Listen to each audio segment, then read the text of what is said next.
देवियों और सज्जनों, आज परमात्मा आ रहे हैं, इसलिए हमको वासना समझ लेना चाहिए। जब तक जीवन में वासना है तब तक परमात्मा नहीं आएगा, लेकिन वासना को समझना पड़ेगा।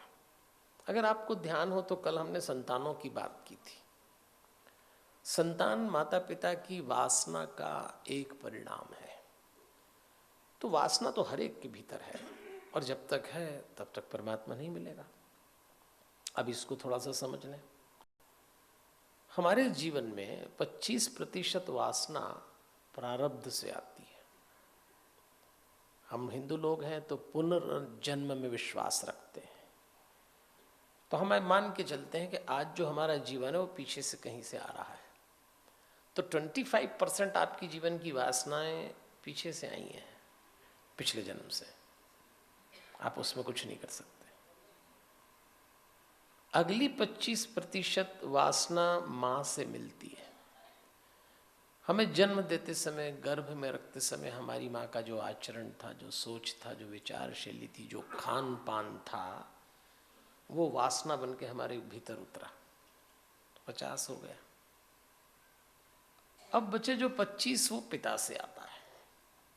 हमें जन्म देते समय पिता का जो भी आचरण रहा होगा, सोच विचार रहे होंगे, वो उतर गए। अब 75% वासना तो ग्रांटेड है, प्रारब्ध से आई, माँ से आई, पिता से आई, आपका कोई अधिक वश ही नहीं चलता।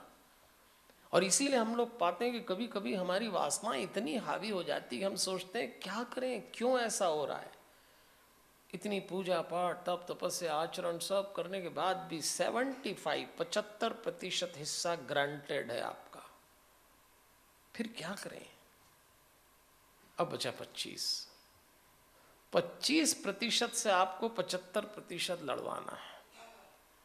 तो इस वासना को इस 25% में आप भक्ति में बदल सकते हैं। इस आसक्ति को आप भगवान की ओर मोड़ सकते हैं, और इस 25 को इतना ताकतवर बना लीजिए कि वो 75 यदि गड़बड़ है तो आप निपटारा कर सकें, और यदि अच्छा है तो आपको बोनस मिल जाएगा। लेकिन अधिकार में नहीं है आपके। तो ये जो आप सत्संग सुन रहे हैं, ये जो कथा सुन रहे हैं, ये जो तैयारी कर रहे हैं, ये 25% की है। तो इसको इतना मजबूत बनाइएगा। इसीलिए मैं बार बार टोकता रहता हूँ, ध्यान से सुनिए, क्योंकि 25% बहुत मजबूत है, और इससे 75 की लड़ाई लड़ना है, और वो भी वासना की।